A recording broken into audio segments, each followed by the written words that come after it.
Et bienvenue dans Salarié Provisoire, le podcast qui te donne le cœur de devenir entrepreneur. Aujourd'hui, j'ai le plaisir de recevoir Enzo qui décidera lui-même de donner son nom de famille ou pas, voire un pseudo. Est-ce que tu peux nous faire une petite présentation rapide de qui tu es, mon cher Enzo? Alors, je m'appelle Enzo. Mon nom de famille sur les réseaux, c'est Suprême. Donc, on m'appelle Enzo Suprême. Je suis un investisseur, entrepreneur et auteur. J'ai investi dans l'immobilier aux États-Unis alors que je ne parlais pas du tout anglais, mais j'avais l'argent, donc on peut communiquer comme ça. J'ai sorti un livre de développement personnel sur la gestion de la peur en France, sur Amazon, et j'ai sorti une marque de montres en e-commerce. Let's go. Est-ce que tu peux rappeler d'ailleurs le nom de ton livre? Émotion guidée. Disponible Amazon partout? Amazon. Format Kindle? Kindle et brochet. Kindle, brochet? Ouais. Minitel? Non. Double copie, tout, on peut l'avoir partout. Facile à trouver. Ouais, sur Amazon, dès que c'est sur Amazon, ça peut être partout. Est-ce qu'on peut même le trouver avec ton nom directement, en beau gosse? Non, t'as je mis pense un pas. sous-nom? Non, Enzo Suprême. Ok, t'as vraiment mis Enzo Suprême. Enzo Suprême. Bah, déjà, merci d'être là. C'est un plaisir de pouvoir te recevoir aujourd'hui. Merci, je te remercie. Ça tue, franchement, ça tue. On va parcourir un petit peu ta vie, ta vision business, les changements, les choses que tu as pu remarquer, toutes les émotions que tu as pu traverser. S'il y a des sujets que tu ne veux pas aborder, on ne sait jamais, on parle de chiffres, tu ne veux pas parler de chiffres ou autre, libre à toi de ne pas répondre, tu connais. Ici, on ne fait pas de sujet politique. Ce n'est pas le sujet parce que c'est déjà parti en politique, mais on revient sur... Ouais, discrètement. Tu sais que les gens qui parlent de politique ou géopolitique, c'est parce que ça les touche personnellement, tu vois. Donc ils te placent. J'ai en place. On en place pour personne. C'est pas le focus. On est vraiment dans le business, dans le dev perso et dans le salarié provisoire. Cher Enzo, on va commencer avec cette question. Est-ce que tu as déjà travaillé tout court? Oui. Ok, en mode salarié classique. Oui, beaucoup. Ok, qu'est-ce que tu as fait de beau? Ou de moins beau? Beaucoup, de moins beau. Ouais, de beau ou de moins beau, quoi.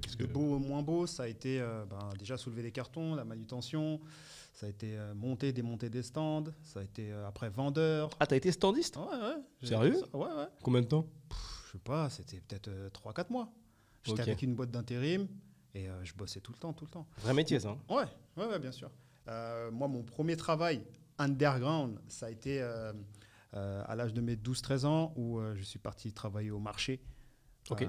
J'avais 12 ans, j'ai vu un petit jeune qui travaillait sur les marchés, tout ça, etc. Donc moi, je l'ai regardé, j'ai dit, comment tu fais pour travailler, tout ça, etc. Il m'a dit, va voir l'autre là qui est à côté. C'était un grand, un plus grand. J'ai dit, j'aimerais travailler et tout. Et lui, il me dit, tu veux travailler? Vas-y, viens samedi à 5h. À 5h, 4h du matin, viens et tout. Et moi, je dis, ok. Et moi, je dis à ma mère, maman, j'ai une sortie dehors. Déjà, moi, j'étais déjà responsable de moi-même. Déjà 12 ans, j'ai une petite sœur. Et donc, être seul à la maison, gérer la maison, tout ça, etc., je le faisais déjà. Même aller chercher ma sœur à l'école, je le faisais déjà petit. Tu vois. Donc, déjà responsable. Donc, moi, je dis, maman, j'ai une sortie samedi, tout ça, etc., je vais me lever super tôt. Elle me dit, ok, d'accord et tout. Bon, bref, sans problème. Mon père, lui, jamais là parce qu'il bossait. Donc, voilà. Donc, moi, j'y vais tôt le matin, tout ça, etc. Je monte le stand. Donc, déjà, fatigué, tout ça, etc. Puis après, on commence à vendre et tout, etc. À faire, t-shirt et tout ça et tout. C'était des vêtements, friperie, on va dire, à l'époque. Voilà, c'était des vêtements comme ça. Et donc, voilà. J'ai fait ça de 5h jusqu'à 13h. Parce que je les ai aidés à démonter le stand, tout ça, etc. Et j'ai dû recevoir un truc entre 20 euros, 30 euros, tout ça comme ça. Un truc de genre. Bon, après, en francs, je te dirais, c'est autre chose, c'est une autre somme. Mais je veux dire, pour ceux d'aujourd'hui, ça serait peut-être 20 euros, un truc comme ça. Et dès que je l'ai eu dans la main, j'ai fait waouh. C'est quelque chose. Il y a une transformation. Je veux faire ça. Il y a eu deux transformations. Il y en a eu deux. Il y en a une, c'est le travail, c'est ça. Tu vois, vrai boulot, dur et tout ça, etc. Des gens qui hurlent, vrai combat, comme si, on va aller chercher l'argent. Tu vois, déjà, j'ai ressenti ça. Et après, c'était la récompense. Dès que j'ai eu la récompense, j'ai dit, waouh. En plus, c'était pas beaucoup. Hein. C'était une petite somme, quoi. Ouais, c'était pas beaucoup, mais pour moi, c'était incroyable, tu vois. Parce que je l'ai eu de moi-même. Tu vois, je suis parti, je me suis levé, je l'ai fait. En plus, tu as même trouvé l'opportunité toi-même. Ça, c'est balèze. À cet âge-là, quand même, ça arrive pas tous les jours d'avoir cette vision. En fait... Moi, j'ai grandi en quartier, Vitry-sur-Seine. Île-de-France, Ouais, Île-de-France. Et dans le 94, un quartier très compliqué. Très, très compliqué. Et du coup, pour moi, tout tournait autour de l'argent. tout tournait autour de l'argent. Mon père, ma mère, tout ça, tout tournait autour de l'argent. Les gens autour de moi, tout. Ok. Pour moi, tu avais de l'argent, ça résout des problèmes. Ça résout tous les problèmes. Très simple. Ouais. Pour moi, c'était ça. Très tôt, c'est ça ta vision, tout de suite. Eh ben, pour moi, hein, je pense que c'est toujours à 12-13 ans que tu essayes de faire tu commences à regarder ton environnement, tu commences à les comparer avec d'autres environnements et tout ça, etc. C'est vraiment à 12-13 ans, puisque moi, j'ai pas mal de neveux, et c'est toujours à 12-13 ans qu'ils commencent à me poser des questions de l'extérieur à l'intérieur de la maison pour me dire ouais, pourquoi c'est comme ci, comme ci, comme ça. Et moi aussi, c'était à leur âge où je me suis dit ah ouais, je vis une vie bizarre. Genre, on est là. Ah, tu t'es dit ça? Ouais, je me suis déjà dit ça. C'est ouf. À cet âge-là, tu t'es dit, je vis une vie chelou. En tout cas, je suis différent, genre. Ouais, c'est différent parce que, déjà, quand je te dis, quand tu es dans un quartier compliqué, tu vois des trucs tous les jours. Tous les jours, il y a un truc et tu te dis, mais c'est ça la vie, c'est ça qui va m'arriver, c'est ça. Tu vois ce que je veux dire? Qu'est-ce que tu voyais? De quoi tu parles? Quand tu vois les pompiers tous les jours, la police tous les jours, les problèmes tous les jours, tu vois des jeunes qui sont pas forcément très très jeunes, mais tu les vois avec beaucoup d'argent, tu vois tout ça, tout se mélange. Et en même temps, tu vois tes parents, tu vois les amis de tes parents, ou même le voisin à côté qui est en train de foutre une baigne à je sais pas quoi, ou la police vient les chercher, ou etc. Tout se mélange dans ta tête. Et tu te dis, tout part dans une direction. C'était, ouais, s'il y a de l'argent, ça se passerait pas comme ça. Tu vois? C'est marrant que tu aies eu cette analyse si tôt. Parce que moi aussi, je viens d'un quartier comme ça, tu vois, je suis resté très, très, très, très longtemps. Et tout ce que tu as décrit là, c'est un quotidien de ouf. Voir la police tous les jours, les pompiers tous les jours. Tous les jours. Moi, j'ai vu en anecdote, pas marrante, mais en anecdote assez improbable, j'ai eu un voisin qui met une reprise de volée dans le visage de la boulangère en bas de chez moi, par exemple. Ce genre de truc-là, ou des cas de figure qui n'ont aucun sens. T'entends crier, tu regardes par la fenêtre, tu vois la boulangère, ils avaient à peu près le même âge, 25 ans dans ces eaux-là. Il y a la boulangère qui est retenue par quelqu'un. En face d'elle, il y a un gars. Le gars qui retient la boulangère se débat, il la lâche. Elle tombe à quatre pattes, elle met les mains au sol. En face, prise d'appui, tac. Plus de boulangère, enfin plus de cris. Des situations, mais c'est vrai que ça devient un peu ok. C'est-à-dire qu'après, j'ai continué ma soirée. Quoi. Enfin, voilà, c'est comme ça. C'est space comme bien en vrai quand tu... C'est space quand tu sors.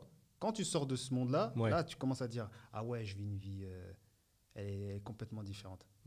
Tu as développé des petits... Moi, je sais que j'ai développé, et c'est vrai que je m'en suis rendu compte quand j'ai déménagé, développer vraiment des habitudes de vérification. C'est-à-dire que j'avais l'habitude de faire attention en rentrant dans mon immeuble. J'avais l'habitude de regarder derrière moi.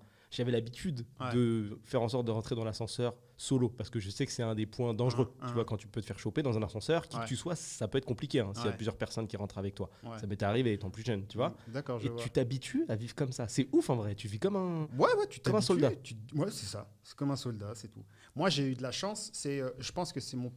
Ça, je dois ça à mon père, parce que mon père, il a une bibliothèque. Il avait une petite bibliothèque à la maison. Et moi, j'aimais bien lire, parce qu'il y avait des images, j'aimais bien lire, je regardais tout ça, etc. Et j'étais tombé sur quelque chose, je crois que c'était peut-être du stoïcisme, mais je ne suis pas sûr, parce que ça fait super longtemps. Et la phrase, elle disait « Remettez tout en question ». Oh, waouh! Remettez tout en question. Vous, vos parents, votre religion, vous tout. Remettez toujours tout en question. C'est que ça, je m'en suis rendu compte. Je crois que j'avais commencé à bosser ça. Et j'ai commencé à parler avec d'autres adultes. Et je me rappelle de ce truc de tu parles à d'autres adultes. Et vraiment, typiquement, je te fais la remarque parce qu'en plus, j'étais hyper hautain à l'époque. Le mec me parle. J'étais au service technique d'une entreprise à l'époque. Je répondais toute la journée au téléphone, hotliner. Et je vais dans la cafétéria, je parle aux gens. Tu sais, les premiers mois, c'est bonne ambiance, c'est le taf. Et au bout d'un moment, il y a un adulte, entre guillemets, ce que tu appelles un adulte qui te parle. Et j'ai ce truc de mais c'est un bouffon. Alors qu'on m'a toujours dit, les adultes, et ils sont forcément bien, tu vois. C'est des adultes quand même. Ils ont des responsabilités, ils ont de l'argent. Tout ça, etc. Ils te disent tout le temps, tu verras quand tu seras plus grand. Eux, ils sont plus grands. Et là, je suis là en mode, mais c'est un bouffon, lui. Ça fait 15 ans qu'il fait le même job. Il a zéro perspective d'avenir. C'est violent, mais il bouge pas. C'est-à-dire, tu as un talent, enfin, tu as développé une compétence dans ta vie, c'est aider les gens à débrancher, rebrancher des box internet, enfin je sais pas. Ça y est, c'est fin de compétences. C'est ouf. T'as eu ce truc-là toi aussi? Moi j'ai eu de la chance d'avoir travaillé super tôt, rencontré des adultes, et bizarrement les adultes ils me disaient hey, c'est pas ton monde à toi. C'est intéressant. C'est un truc de fou, hein. Et ils t'ont préservé quand même. Ils m'ont dit qu'est-ce que tu fais? Parce que je faisais de la manutention. 18 ans, t'es là, des poutres, tu vas les monter, tout ça. Et ils me regardaient, ils me disaient mais Qu'est-ce que tu fais là? Il sentait par le phrasé? Qu'est-ce qui... Ouais, tu t'exprimais bien ou... Non, j'étais là, je faisais mon job, tout ça, etc. Mais ils me C'était trop regardaient. tôt pour eux. Ouais, pour eux, ils me disaient non, toi, t'es pas fait pour ça. Ils me disaient vraiment, t'es pas fait pour ça. C'est ouf ça. C'était Ouais, mais dingue, ils échangeaient avec toi, tu parlais avec eux Oui, pendant oui, les je pauses. parlais, bien sûr. Ah, tu vois, J'étais c'est pas introverti, tout ça, etc. Mm. J'étais même la personne qui parlait tout le temps, mais bonne ambiance, quoi. Bonne ambiance, Ouais. je faisais pas... Je savais, c'était mes pairs, ils étaient plus grands, plus d'expérience, donc je savais où était ma position, tout ça, etc. Ok. Mais voilà, j'étais le préféré, tu vois, des élèves, on va dire. Ouais. Tu vois, dans le monde du travail, parce qu'à l'école, j'étais naze. Ouais, j'allais y venir. Ouais, j'étais naze. Oh, ah, t'inquiète, on va en parler. Ouais. mais ouais, au niveau boulot, ça a toujours été ouais, écoute, tiens, je vais te donner quelques conseils. Fais pas ça, fais attention à lui, travaille ça, concentre-toi plus dans ci. Et c'est comme ça que moi j'ai appris. Tous mes qui m'ont servi après dans mes business, ça a toujours été par rapport à des conseils des personnes qui m'ont dit écoute, il y a ça, ça, ça. Je l'intègre directement dans ma tête et je dis je le teste. Tu vois, je le teste. Oui, c'est bon, c'est pas bon, ok, ça marche pas. Ce qu'il m'a dit, c'est. Tu vois, je remets jamais en question la personne qui a fait plus que moi, que ce soit au boulot, que ce soit dans un exercice. T'es sûr que tu remets pas en question? Je t'ai dit qu'il fallait remettre en question. Oui, mais ce que je veux dire, c'est que je vais me mettre en action pour justement, c'est là que ça va remettre en question la chose. Tu vois ok, je comprends. J'écoute, ok. Et t'implémentes. Je le fais. Ouais. Et là, c'est là que ok, d'accord, ça marche pas. Et là, tu constates. Ouais, et là, je constate. Ah, c'est intéressant. Et des fois, je me dis, ok, il m'a dit ça a marché, mais je pense que je peux faire mieux. Parce que voilà. Et après, je lance autre chose et tu vois, je le fais à ma façon, à ma manière. Ok. Bon, premier job un peu manute. Il y en a d'autres ou des anecdotes après 16 ans, travail au McDo, tout ça. Oh, waouh, t'as fait McDo. Ouais. Combien de temps? Oh, longtemps, 8 mois, je crois, 8, 9 mois. Et t'en retires quoi? C'était dur. Ah ouais? Rythme rythme. Bah, j'étais encore au collège, moi. Mais c'était top parce que j'étais le seul de ma classe à travailler. Au collège? Ouais, j'étais encore au collège. What? T'as fait au collège? Ouais, j'avais 16 ans. Ok. T'es allé chercher toi-même l'opportunité? Ouais, j'avais cherché l'opportunité, tout ça, etc. Ah, wow. Bah, j'achetais ça. Je me faisais payer. Pas beaucoup, hein. Franchement. Ah, t'as 16 ans, c'est 350 € brut. Ah, bah c'est open bar hein, quand t'as 16 ans. 150, 120 balles par mois. J'ai tenu 8 mois comme ça. Et dans ce truc-là, dans cette période-là, je crois que j'achetais des jeux vidéo et je les revendais. T'essayais d'acheter moins cher peut-être? Ouais, des fois j'achetais des jeux vidéo et après je les revendais. Je faisais des prix de gros, je les revendais aux plus grands de mon quartier, tout ça, etc. Ok. Ah ouais, il y avait un petit peu de bise. Ouais, il y avait toujours du business après. C'était des consoles, les consoles, revendre, reprises, récupérer, revendre plus cher, etc. Ouais, j'ai fait ça très longtemps. Très longtemps. Okay. Je rebondis sur un truc, ça m'est revenu, parce que c'est une image moi qui m'a marqué à vie pour le coup. En termes de gens qui ont de l'argent dans des environnements où normalement il n'y a pas trop de trésor. Ouais. La soirée, le moment qui m'avait choqué, c'était juste au détour d'un immeuble. Tu vois, je passe l'immeuble et je vois, et j'oublierai jamais cette voiture, et qui est encore une de mes voitures préférées aujourd'hui, un C63 MG, et de l'époque, avec son petit bruit de crocodile là. Ouais. Et ce machin, je me rappelle de ce mec qui conduit, il a 22 ans, il est dans une caisse à 100K, et je me dis, ça existe ces voitures comme ça? J'avais jamais vu un supercar à l'époque. Ouais. Moi j'ai eu la même histoire. Hein. J'étais sur un banc. Il y avait un banc dans mon quartier. Et moi et ma petite équipe, là, on est peut-être 5 ou 6, on parle et tout, on parle de voitures et tout, etc. On dit ouais, j'aimerais bien ça, bien ci. Puis après on dit ouais, non, une Lambo et tout, etc. Ça serait top. On est là, on dit ouais, une Lambo. Et là on voit un grand de notre quartier. Il vit en Lambo. Waouh, le loueur fou, le loueur. Ouais. Et des grands bises de location. Hein. Lambeau, couleur pomme. Wow, visible. Vert pomme. Oh, les petits, ça va. Je te jure, ça m'avait tellement marqué. Je me suis dit, non, nous, on en parle. Lui, il est dedans. Je dis, non. Incroyable. Il faut que je sois dedans. J'avais ce truc où je me suis dit, il faut que j'arrête de parler. Il faut que je sois dedans. Ouais. Il faut que je sois dans ce Mais sans suivre son chemin, lui. Hein, parce qu'en général. Non, oui, bien sûr. Ça provient pas d'une start-up, tout ça. Ouais, bien sûr. Mais en tout cas, c'est sûr que. Voilà, ça m'a donné une sorte de décision de arrêtons de parler, faisons en sorte d'être dedans. Jamais envie d'aller vers ce chemin un peu sinueux? Franchement, tu le côtoies. En vérité, tu es tout le temps dedans, tu vois. Même si tu n'es pas dedans, c'est pas loin. C'est ton ami, c'est ton pote, c'est tout, c'est l'immeuble entier. En fait, tous les jeunes, presque tous les jeunes de mon quartier, on était tous dans une direction on veut faire de l'argent. Ouais. Donc tout le monde allait dans cette direction. Ça appelle beaucoup à ça. Hein. Voilà, tout le monde va dans cette direction-là. Donc il y en a, c'est du bon côté, mauvais côté, etc. Mais tellement on est proches, tellement on a grandi ensemble, bah forcément, son problème devient un peu mon problème aussi. Donc tu vois ce que je veux dire? C'est un monde qui t'a pas spécialement chauffé. Non, ça m'a pas vraiment chauffé. C'était là, mais voilà, j'avais déjà mon idée de devenir entrepreneur parce que moi, j'avais regardé Capital. Et dans Capital, j'avais vu un entrepreneur qui avait réussi dans le streetwear. Ouais. C'était le mec de Ernest ou rien à voir? Non, avant Ernest. Avant Ernest, il y avait quoi? Mohamed Dia. Avant Mohamed Dia? Non, c'est Mohamed Dia. Mais Mohamed Dia, c'est Ernest aussi, je crois, non? Non. Ah ouais? Non, c'est pas Mohamed Dia. Putain, j'ai cru. Non, Mohamed Dia, c'est sa marque Dia. Ah oui, Dia, mais oui. Ouais, bah, j'ai confondu, mais oui, exact. Mais non, oui, c'est tout Dia. simplement. Ouais. Et lui, je l'ai vu à la télé et je me suis dit, non, c'est ça que je veux faire. Ok. J'ai dit, c'est ça que je veux faire. Je le voyais à New York faire ses business, tout ça. J'ai dit, non, c'est ça que je veux faire. Je veux être ça, je veux faire des affaires. Je me demande ce qui devient ce gars-là, on n'a pas de news. Hein. Bah, j'ai des contacts, moi. Je suis en contact avec lui. Ah ouais? Ouais, je suis en contact. Bah, il fait d'autres business. Ok. Ouais, toujours. Et on est dans le précurseur, là. Ouais. En tout cas, pour nous, précurseur de chez précurseur. Hein. Ouais. Moi, bah, j'ai eu de la chance, hein, parce que c'est mon père, hein, tu vois. Mon père, il regardait souvent ça. Donc, moi, je suis tu sais, c'est pas forcément t'es intéressé. Ouais. Mais t'es à côté de ton père et tu regardes la télé. Ça fait toujours plaisir parce que tu le vois pas souvent. Et tu vois un mec du même univers que moi. Ouais. Donc, forcément, je me sens accroché à ça. Je vois, il fait des business. Je vois, tu vois, les mêmes codes. Des gens pareils, tu vois, pareils que j'ai en bas de ma cité, des personnes, tout ça, etc. Les mêmes voitures, le même cadre, le même environnement, tu vois. Et forcément, tu vois qu'il réussit, qu'il fait des business, qu'il a fait des millions, qu'il est parti vivre aux États-Unis. Forcément, tu te dis, waouh. Possible. Ouais, je le fais. C'est vrai que ça rend le truc possible. Ouais. C'est pas mal. Complètement. Et tu l'as rencontré comment, toi, du coup? Oh, je crois que c'est sur les réseaux. Ok. J'ai vu sur les réseaux, j'ai envoyé un message. Il m'a pas répondu, j'ai renvoyé. Après, j'ai attendu. Et puis, je lui ai raconté ma vie, comment je voyais les choses. Ouais. Et je lui ai dit que, écoute, je sais que je vais devenir millionnaire. Ok. J'en suis conscient. Dis-moi, quel est le truc que je dois faire attention Pas, tu me parles de solutions pour devenir plus riche, mais juste, qu'est-ce que je dois faire? Je dois faire attention à quoi s'il y a un truc? Et il m'a dit, et c'est là qu'il m'a vraiment répondu. Il t'a répondu là? C'est là qu'il m'a répondu. T'as réussi à le trigger. Ouais. Et il m'a répondu, et c'est là qu'il m'a dit, non, t'es dedans, c'est bon. Il m'a dit, t'es dedans, vas-y, suis ton instinct, et puis voilà. Ouais, parce que c'est qu'une question de philosophie finalement. Ça n'a rien à voir avec une méthode en soi. En vrai.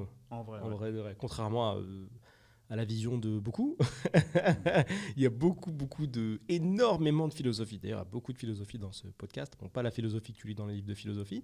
Néanmoins, quand je t'entends donner quelques refs et j'ai pu entendre d'autres personnes parler de philosophie de manière un petit peu moins académique, en vrai de vrai, je me rends compte que ce que je peux indiquer ou les choses en lesquelles je crois, il y a beaucoup de philo que tu trouves dans les livres en fait. Énormément. Beaucoup. Des humains qui se sont déjà rendus compte de plein de trucs que j'ai vus en live, tu vois. Typiquement, la remise en question, ce que tu viens de dire. Bon, moi, c'est un peu plus violent, la manière dont je me le suis dit. Mais ces trucs-là, tu vois, la remise en question, il y a plein de choses, il y a plein de choses philosophiques sur le sujet, quoi. Pas prendre directement ce que tu entends et le remettre en question, ce qui est important. Hein. Mais on en a bouffé, parce que toi, t'es de quelle année, toi? Moi, je suis 86. Ah ouais, ok, donc t'as un an plus que moi pour le coup. Et dans les années 90, il y a un délire avec les adultes quand même. Hein. C'est eux qui ont la science infuse, point barre. Hein. Oui, complètement. Tu follow the process et c'est tout. Complètement. C'est pour ça que moi, je trouve que je suis rentré dans un monde adulte directement via le travail. Tu vois. Moi, j'ai quitté l'école à 18 ans. Hein, c'est pas... Ah ouais. C'était fait rare à l'époque. Hein. Ouais, moi j'ai quitté l'école à 18 ans. J'étais nul à l'école. Je voulais même pas apprendre. Je voulais rien savoir. Tu vois. Tu te sentais pas bien? C'est même pas que je me sentais pas bien. C'est que j'avais fait de l'argent. Les personnes là-dedans ne faisaient pas d'argent. Tu vois, bah, c'est pas le projet, pas encore. C'était pas ça. Et moi, j'étais déjà dans ça. Donc, du coup, 5-6 ans, quoi. Ouais, donc moi, du coup, dans ma tête, c'était non, mais il faut faire de l'argent. Mais qu'importe, faire de l'argent. J'étais déjà dans ça. Et en plus, quand tu rentres chez toi, quand tu repars dans ton quartier, tout le monde est en mode il faut faire de l'argent. Tu vois ce que je veux dire ? Donc, forcément, l'école, tu te dis mais c'est bon, quoi. Ah ouais. Je vais pas rester 5 ans à lire des livres et tout ça, etc. C'est énorme. Alors que je veux de l'argent là. Parce qu'il y avait comme on vivait comme si on vivait dans l'urgence. Ok. Tu vois. Il faut de l'argent là. Après, demain, on va se débrouiller. Hein. On va essayer de trouver encore de l'argent. Ah ouais. Et après demain, vas-y, on va essayer de trouver encore de l'argent. Tu vois. Ah, il y a quand même une sacrée course pour toi. Hein. Ouais, ça a toujours tout le temps. Ouais, ça a toujours été comme ça. Ok. Ça avait beaucoup de pression quand même, ça. Parce que t'es jeune là, tu me parles de ça, c'est vachement jeune. Ouais, t'es jeune, mais quand tout le monde est comme ça, tu te dis, c'est la norme. C'est la vie. Ouais, tu te dis, c'est normal. Ah ouais, c'est impressionnant. Même quand je revois des jeunes de quartier, je les vois, ils sont speed, je me dis, bah ouais, je suis surpris. Mais en vérité, je dis, mais j'étais comme ça en vérité. J'étais en mode, pas le temps. Putain, on n'avait pas du tout eu le même parcours. Hein. J'ai pas du tout eu cette vision de faire de l'argent. Ouais. Moi, mon projet, c'était plus de jouer le plus possible à Counter-Strike, je te cache pas. mais je vais pas mentir, j'ai joué à Counter-Strike. Ouais, non, mais il y a joué. Hein. Mais je jouais Counter-Strike et après je disais bon, je vais le vendre. je vais le vendre, je vais me faire de l'argent. Ah ouais, il est parti sur une... Ah ouais, j'étais plus sur un projet de poncer, de jouer. Il y a un moment, gars, j'étais tellement devenu... Tu sais, je sais pas, moi je crois que j'ai aimé la structure un peu trop vite et j'ai aimé confronter les gens un peu vite. Et tu sais que les mecs de tes potos, tu les rencontres, il y a toujours des gens qui te disent un peu comme à la console, ouais moi je suis grave chaud à Counter-Strike. Ouais. Et il y a un moment, j'avais dans mon salon, j'avais 2 PC fixes, dos à dos, pour faire des 1v1 avec les gens. Ah, tu voulais vraiment des C'était le PC de ma mère. Tu voulais vraiment des avec les gens. Ouais. Et j'invitais les mecs. Dès qu'il y a un mec qui disait ouais, dans l'époque Counter-Strike, ouais, je suis grave chaud. Ah ouais 1v1 C'était impossible de faire un 1v1, tu vois. Là, c'était en réseau local. Et je dégommais les gens à tour de bras, bien évidemment. Easy peasy. Puisqu'en général, les gens qui disent ça, voilà quoi. Ils n'ont pas la même expérience. Ça te procurait quoi de... Ça me faisait plaisir, c'était drôle. Ah, t'étais dans ce truc En fait, on allait dans la réalité, on arrêtait de spéculer avec du ouais, moi je suis trop fort, non, toi t'es trop fort. Et puis le mec, chacun joue chez soi contre des robots. Finalement, on se confronte pas. Tu joues contre des robots chez toi, t'en fais ce que tu veux. Tu peux les diriger, tu peux te cacher dans une maison, attendre, ça veut rien dire. Moi, je te propose un contrat avec un autre humain. C'est pas le même game, tu vois. Comme dire je suis trop fort à FIFA contre l'ordinateur. Contre un vrai joueur, c'est pas forcément le même combat. Complètement différent. Donc l'école, toi, 18 ans, ça dégage. Ouais. Et qu'est-ce que tu fais après? Je pars travailler. Ouais. Déjà, comment ça se passe, c'est que je quitte l'école à 18 ans. Mon père qui me dit personne. C'est soit on travaille, soit on est à l'école, mais personne est à la maison. À la maison. Ok. Au moins c'est clair. Ouais, au moins il a été clair. Ok. Ils ne se sont pas opposés à ça, tes parents? Bah, tu sais, quand t'as 18 ans, ça y est. Hein, c'était. Okay. En fait, moi, c'était mon prof qui m'a dit qu'est-ce que tu fous là? Ça se voit que l'école, ça t'intéresse pas. Ouais. Moi, je lui dis bah, tu vois, je fais plaisir pour mes parents. Je suis là ici pour mes parents. Ouais, bien sûr. Et il me dit mais tu sais, dès que tu as 18 ans, tu as le choix. Ça y est, tu es un adulte, tu as le choix de ah oui, il t'a envoyé. En vrai, il t'a quand même envoyé sur une pente assez sinueuse. Hein, parce que tu sais pas. On n'est pas dans l'époque YouTube. Ouais, il n'y a rien. Entrepreneur, c'est un mirage. Hein. Mais encore, le mot entrepreneur, on ne l'a pas. Ouais. Tout ce que je me dis, c'est je veux faire de l'argent, je veux faire du business. Mais attends, c'est quoi ta vision du business à ce moment-là? Parce que moi, j'ai un souvenir de les gens qui font du business, entre guillemets, c'est une nébuleuse, on n'en parle même pas, ça n'existe pas. Ouais. C'est un autre monde, c'est le monde des mecs du business. Ouais. Ça n'a pas vie. Ouais. Tu vois, c'est Bernard Tapie. Ouais. Tu vois, il y a toi et il y a Bernard Tapie qui achète l'OM, tu vois. Ouais, exactement. T'arrives à connecter, toi? Moi, je connecte même, ça n'existe même pas, moi, ces gens-là. Mais le problème, c'est que je vois pas ça comme ça. Moi, je dis, c'est ouf. Faut faire de l'argent. Tu vois, moi, je me dis, il est possédé. Je me dis, mais il faut faire de l'argent, c'est tout. Je me dis, il faut faire de l'argent. Il faut faire de l'argent, du business. Tu vois, tu vois, tu donnes un truc, il te donne un truc. Il faut que, tu vois, c'est que ça que je vois dans ma tête. Et tu visualises ça, toi? Et moi, je vois que ça. Ok. Mais je me dis, sur le long terme, j'ai envie d'être comme Mohamed Dia, tu vois. J'ai envie de faire des. Ah, ça reste quand même ton point de focus. Oui, ça a été mon point de focus. Ah ouais, dès que je l'ai vu, ça a été mon point de focus. Ok. En plus, noir et tout, parfait. Ouais, oui, tout. Parce que businessman et noir à l'époque, pareil, hein. C'est. C'était soit rappeur ou footballeur, quoi. Ouais. C'était soit ça. Mais tu me dirais, il n'était pas trop loin non plus, il vendait des vêtements. Ouais, c'est ça. Et c'est aussi ça qui a fait que je me suis retrouvé aussi dans une même situation où je me suis dit, j'ai des amis qui rappent aussi, tout ça, etc. Donc c'est pour ça que je me connectais à son histoire, tu vois. Ok. Je ressentais son histoire. Et qu'est-ce qui se passe du coup après ces 18 ans 18 ans, comme je te disais, mon père... Tu taffes, quoi. Ouais, mon père, il me dit, trouve un boulot. Une semaine après, t'as un boulot. Pourquoi? Parce que t'as des amis qui connaissent des amis. Oui, facile. Voilà, surtout encore une fois, on n'est pas dans l'époque de maintenant. Ouais. Donc quand même, en termes d'emploi, on est comme dans un autre game. Hein. T'es pas du tout dans le j'envoie 50 CV, j'ai une réponse et elle est négative. Non. C'est pas cette époque-là. Il y avait des plus grands qui connaissaient des personnes. Ouais, ça va vite en fait. Et après, oui, j'ai un ami, là, il veut... Oui, ok, vas-y. Tu te rends compte que le plein emploi, ça existait? Ouais. Un monde où tu fais 10 demandes et tu as 9 réponses positives. Ma mère a vécu ça, quoi. Ouais, c'est ouf, en vrai. C'est fou. Hein. Et les gens restaient quand même 50 ans dans la même boîte. Ouais, ça n'a aucun sens. Mais bon, bref, peu importe. Donc, tu travailles dans quoi, là, à ce moment-là? Oh là là, je crois que c'était le plus dur. C'était de la manutention. C'était franchement de la manutention. Mais c'était là les cartons? Ouais, cartons, c'est même pas des cartons. C'était des... Tu sais, quand tu vas... quand c'est des palais comme l'Elysée, tout ça, etc., il faut et qui sont en travaux, il faut ramener des fenêtres de 40 kilos, les transporter, les mettre au 2e étage, sauf qu'il n'y a pas d'escalier, parce que l'escalier n'a pas été pas d'ascenseur ou il n'y a pas d'escalier? Il n'y a pas d'ascenseur, pardon. Ah, j'ai eu peur. Il y a pas d'ascenseur. Mais voilà, il faut les monter, tout ça, etc. Tu les mets sur ton dos, tu montes. Ouais, j'ai fait vraiment ça. Tu vois. Ambiance années 90, quoi. Ouais, vraiment, comme si je construisais New York, quoi. Oh, C'était vraiment ça. Combien de temps t'as fait ça? J'ai fait ça... si je travaillais pas, mon père il me regardait comme ça, tu vois. Donc forcément, je suis resté très longtemps, je crois, peut-être 1 an. Ouais. Et je comprends que tu dises très longtemps et 1 an. Ouais. Parce que mine de rien, un taf de brut comme ça, ouais. à porter des charges lourdes tous les jours. Ouais, tous les jours. Mais t'as envie de mourir à la fin de la journée. Tous les jours. Et le truc, c'est que tu fais ça et c'est là que tu rencontres des adultes, tu vois, des pères de famille, tout ça, etc. À chaque fois, ils me disaient, hey, nous, c'est fini. Toi, t'es jeune, qu'est-ce que tu fais là, tu vois? Tu vois, il disait des trucs comme ça, tu vois. Nous, on est là parce qu'on n'a plus rien. Toi, tu es là, pourquoi? J'ai dit, je vais faire de l'argent. Mais il me dit, mais non, fais autre chose. Nanana, et tout ça, etc. T'as quand même des gens qui t'ont vachement sensibilisé. Hein. Tout le temps. Alors que tu as suivi le fameux chemin du, si tu travailles pas à l'école, tu vas aller sur le chantier. Ouais. T'es vraiment allé sur le chantier. Je suis allé sur le chantier. Mais t'as rebondi quand même. Ouais. Et le rebond, alors? Ah, le rebond, c'est... Il y a eu quoi? Il y a eu l'époque... L'époque que tu connais, tu prospectes pour des assurances, tout ça, au téléphone, ou même... c'est vieux, ça. Ouais, ACN, des trucs comme ça. Oh là là, ACN. Ah, oh là là. Tiens, le mot. Rien que j'ai dit ça. À chaque fois que je dis ça, les mecs, ils savent. Oh, les souvenirs. N'empêche, ils ont dû en faire de la trésorerie. Parce qu'ils en ont touché du monde en France. Ah, bah oui. Tu tombes dans ça, tu vas dans les trucs. C'était quoi le modèle déjà? Je me rappelle même plus. Mais en tout cas, je sais qu'il y avait des appels à passer, ça c'est sûr. Ouais, il y avait des appels à passer. Je sais qu'il n'y avait pas de prestation, il n'y avait pas de salaire fixe. Non, il n'y en avait pas. Voilà. Mais je suis tombé, moi, dans des boîtes qui me donnaient un salaire fixe. C'était genre peut-être 500 balles, tu vois. Ouais. Et après, c'était... Que de la promo. Ouais, pendant 3 mois, c'était ça. Pendant 3 mois, 500 balles pendant 3 mois. Et après, il faut que tu ailles chercher le reste, quoi. Ok. Et le but, c'était de vendre des contrats d'assurance? Ouais, d'assurance. Pour moi, c'était dans un truc militaire, je crois. Un truc comme ça, dans le secteur militaire. Ok. Des assurances et tout. J'ai fait ça... Et c'était pas mal parce que j'ai appris...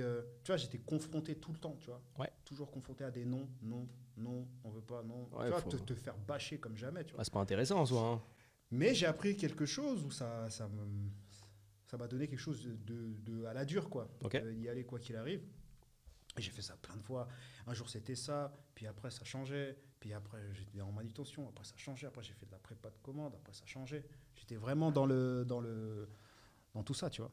Vraiment dans tout ça. Ah, même de la prépa de commande? Ouais, prépa. T'as fait beaucoup de jobs durs, hein? Ouais, j'ai fait que des jobs durs. Manute. Ouais. Enfin, franchement, dans le carquois des jobs pas cool. Ouais. Donc la fameuse hotline dont je t'ai parlé tout à l'heure, ça c'est vraiment relou. Ouais. La manutention, pire enfer. Prépa de commande. Prépa de commande, c'est l'enfer numéro 2, encore plus maintenant. Caissier, magasinier. Ouais. En fait, que des jobs finalement où t'as pas besoin de trop de qualifs, de toute façon t'as pas le choix. Mais le truc qui était très intéressant, et c'est toujours ça, hein, et ça m'est toujours arrivé, c'est par exemple j'étais dans la manutention. Tu vois, par exemple, le roi Merlin, un truc comme ça. Tu vois, tu fais les trucs à la dure parce que c'est période de Noël, donc c'est sapin, gravier, tout ça. Etc. Ça envoie. Tu envoies, tu fais ça. Mais il y a toujours quelqu'un qui me dit hey, qu'est-ce que tu fais là? Les gens, ils viennent vers toi. Hein. Tu veux pas devenir vendeur? Je dis OK. Je passe vendeur. Okay. Et c'est toujours comme ça, expérience sur expérience. Donc j'ai appris à être vendeur via mon expérience de ce que je faisais. Et après, c'est devenu comme ça. Et puis à un moment, on m'a dit, ouais, ça te dirait d'avoir le poste tout le temps? OK. Ah, parce que c'était intermittent, c'était... Ouais, c'était de l'intérim. Puis de l'intérim, après, on me dit, ouais, on veut te faire un contrat, vas-y. On te fait 3 mois ici, puis après, on refont 3 mois, après 3 mois. J'ai fait comme ça pendant 2 ans. Ok, et tu finis par avoir le vrai poste quand même? Non, même pas. Pendant 2 ans, ils me font ça. Mais ils me changent de poste. Ils me disent, t'es plus manutention, maintenant t'es vendeur. Donc tu as fait le tour des postes? Ouais. Ok. Ouais. Et après, j'apprends avec des vendeurs confirmés. Ils m'expliquent, ouais, il faut vendre comme ça, comme ci, comme ça. Tu veux vendre ci, ça. Et j'apprends. Et t'apprends. Et t'aimes bien là ou comment ça se passe? J'apprends, mais il n'y a pas de forcément j'aime bien parce que je suis tellement en mode... Faut faire de l'argent. L'argent, tu vois. Ah ouais, toi, c'est ton focus à mort. Hein. Ouais. Ah ouais. C'était en mode, ouais, il me faut de l'argent, donc vas-y, ok. Je fais ce que je sais faire, tu vois. Et tu fais un truc en plus de ça? Oui, il y avait la musique à côté. Ah. Il y avait la musique à côté. Tu produisais ou c'était... J'étais entre les deux. Je me suis mis dans la musique parce que déjà, j'avais des amis qui étaient dans la musique. Donc moi, je rentre dedans. On fait de la musique. Mais moi, je voyais plus entertainment, tout ça, etc. Et forcément, bah, je me dis, à l'époque, je ne savais pas comment faire un studio. Donc moi, je tape sur l'ordinateur, ouais, comment monter un studio. Donc je vois les petits matos et je me dis, ok, je pars un matin, je vais acheter, je mets ça chez moi. Et je dis aux gens, ben, venez enregistrer chez moi, 5 balles l'heure. Et puis voilà, je commence à faire un peu de sous comme ça. Ah, là, on parle de business, là. Ouais. Ok, là, il y a une activité, là. Ouais, mais c'était pas vraiment forcé aussi en même temps. Ouais. J'étais pas vraiment super concentré sur ça. Mais après, ça a pris de l'ampleur parce qu'après, je me suis mis dedans sérieux à faire de la musique et tout ça, etc. Ok. Et après, on a rencontré des membres Mafia Cafri, tout ça. On a été épaulé dedans. On est rentré un peu dedans. Et on a connu un peu le business, vraiment.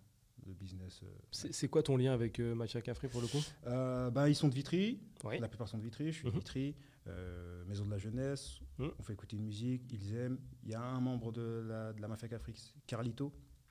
Ouais, ça me parle en plus. Ouais, qui voit ça. Il nous emporte avec nous, avec lui. Et du coup, ben, on apprend au studio comment faire. Après, on voit au GB, aussi un autre membre de la Mafia Cafri. Et là, tu poses, là, tu chantes à ce moment-là? Ouais, on chante et tout, etc. On rentre dans ça. Pareil, on apprend comment faire, comment ça se passe et tout ça. On fait des concerts et tout. On apprend.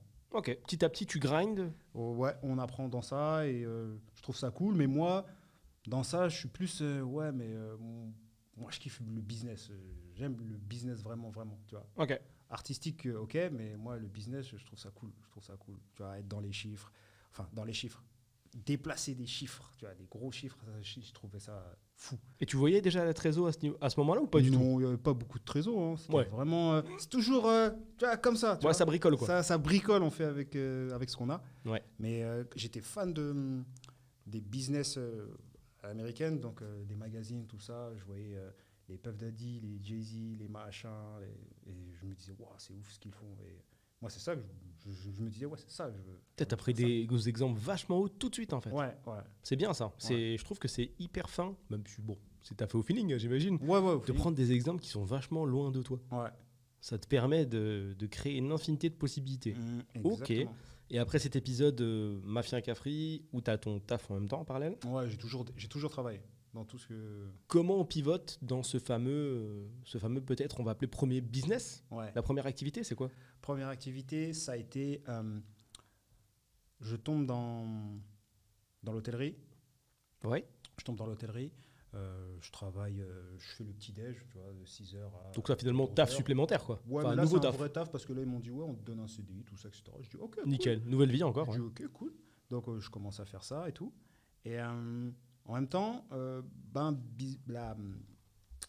patron de la boîte me dit, hey, écoute, t'es instinctif, toi. Hein. T'as un truc et tout, etc. Tu vois les choses. Enfin, tu prends du recul, tu arrives à faire des calculs comme ça, etc. Il m'a dit, ouais, je vais t'envoyer... Il aime bien le délire. Ouais, il aime bien. Et il me dit, ouais, je vais t'envoyer quelque part et tout, un stage. Ok. Et il m'envoie, c'était faire un truc de formation MBTI, un test psychologique, un truc comme ça. Ok. Je le fais, je crois que je fais 1 semaine ou 2. Et quand je reviens, j'ai la tête qui explose, quoi. Je me dis, waouh, je sais... ce que je suis psychologiquement, machin, etc. Ah, t'as fait un genre de test de psycho direct? Ouais, test psycho, tout ça. Putain, franchement, t'es tombé quand même sur des bons samaritains. À chaque fois, je suis tombé sur des gens. C'est beau. Hein. Ouais. Du coup, bizarrement, le business, je commence à comprendre que je sais que maintenant, je dois le faire mieux, je dois faire un truc super carré, tout ça, etc. Et dans ça, je commence à perfectionner le secteur du petit-déj, là où j'étais. Je passe responsable. Ok. Après, quand il y a eu ça, il me donne un poste de gouvernant d'hôtel. Ok, d'accord. Ouais. Gouvernant d'hôtel. Ouais. Donc, je deviens gouvernant. Et je regarde l'hôtel et je me dis, il y a un bar. Et je vois le bar, les vendredis, ça se passe pas super. Ok. C'est-à-dire, il n'y a pas de monde? Pas de monde et tout ça, etc. Je vais voir mon patron, qui est mon mentor, hein, en vérité. Hein, qui est mon mentor et tout ça, etc. Et on parle et je lui dis, écoute, laisse-moi m'occuper de l'hôtel, les soirées, je vais faire un truc, je vais organiser des petites soirées, tout ça, etc. Oui. Il me dit ok, donc j'appelle un ami DJ, je dis ouais, vas-y, viens, on va à l'hôtel. Et puis après, on commence à faire des soirées tous les vendredis, des after-work. Moi, j'augmente les prix des boissons et tout ça, etc. Je leur donne la redevance à l'hôtel. Et moi, le reste, je l'ai dans ma poche. Ok, et ça ressemble à quoi les soirées du coup? Que des soirées latino.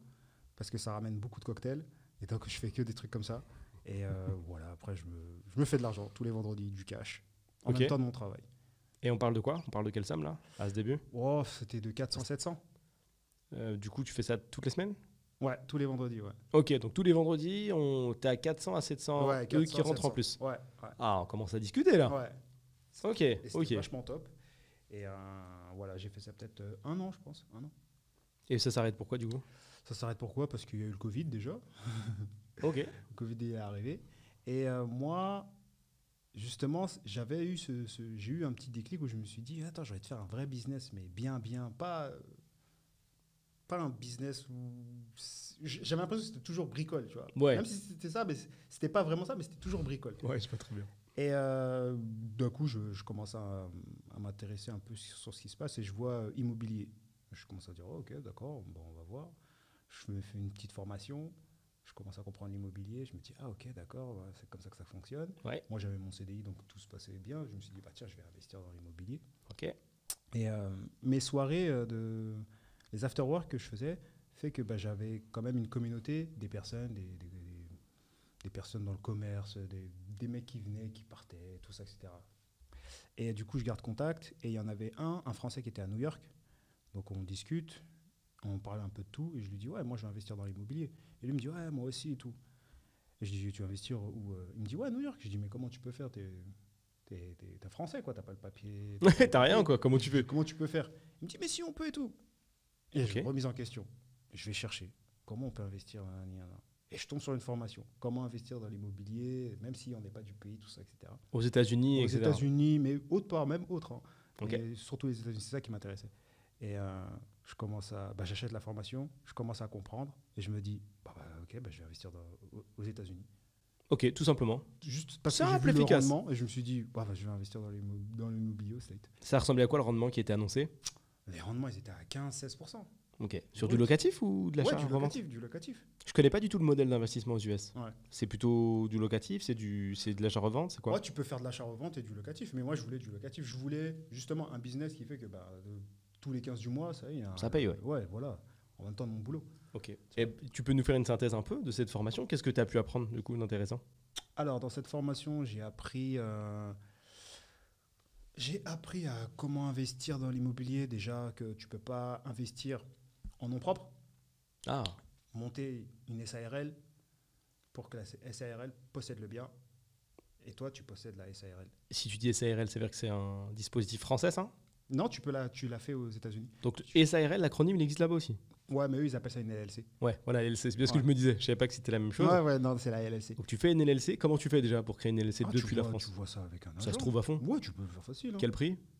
Si tu veux faire tout seul, je crois que même 200 balles, 200. Bon, rien de fou, quoi. Ouais, rien de dingue. Ok, donc tu fais une LLC. Ouais. Est-ce que ça induit des coûts supplémentaires? Tu es un peu comme en France, tu fais une ACRL, donc du coup ça amène de la comptabilité et du coup ça amène un bilan? Non.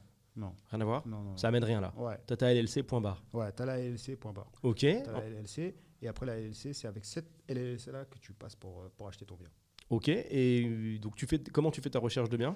Ma recherche de biens, ça a été déjà la personne qui était à New York. Je cherchais d'abord le Queens. Bon, j'ai compris que New York, c'était impossible. Il faut avoir des millions. Ah bah là mon gars, New c'est ce York. que j'allais te dire. Ouais. C'était ma question d'après. Ouais. À quel moment t'investis à New York? Premier achat. Ouais. C'est encore jamais vu ça. Déjà, New York, je me suis dit, c'est pas possible. Donc après, je fais comme tout le monde. Je dis, tiens, on va aller voir Miami. Donc il me met en contact avec des gens à Miami. Ça sent le même combat, ça. Hein. Et pareil. Bah oui, Il m'a même dit combat. pareil. Bah oui, hein, évidemment. Pareil. Et il me dit, sinon, tu sais, il y a des endroits où ça peut être intéressant pour toi. Ok. Il m'a dit, ouais, Cleveland et Détroit. Il m'a dit, Ah là, on commence à. Et là, on descend en gamme. Là, je dis, ok, d'accord. Ouais, là, on descend. Et là, Mais il y a quand même des gens qui ont besoin de se loger. Toujours. Toujours pareil. Hein. Et ça sera toujours comme ça. Et du coup, je me dis, ok, contacte, mets-moi en contact. Mmh. Je parle avec eux. Puis je vois que c'est abordable là. Ok. Et je me dis, ok, est-ce qu'il y a déjà des locataires? Il me dit, ouais. Je dis, ok, c'est cool. Vas-y, je me lance. Donc je vais voir ma banque. Je dis à ma banque, oui, je vais investir dans l'IMO. Eux, ils regardent mon compte, tout ça. Ils voient l'argent qui rentre, plus des soirées, tout ça. Ils disent, oh non, c'est bon, on vous donne carte blanche, il n'y a pas de problème. Ils me disent, c'est où? Je dis aux États-Unis. Ils me disent, ah bah non. C'est ce que j'allais dire. Ils Parce disent, que, non. en tout cas, moi, de ce que je sais, Mhm. investir avec de l'argent français, emprunté en France surtout, Ouais. à l'étranger, Ouais. à mon sens, il n'y a aucun monde où on dit oui, en fait. Aucun. Merci Aucun. beaucoup. Je me disais, parce que Aucun. je me vois très mal aller Non, chez non, BNP non, et je le dis emprunter. très Ça direct. n'existe pas, ça. Aucun, Ok, aucun. d'accord. En tout cas, pour l'instant. Ok.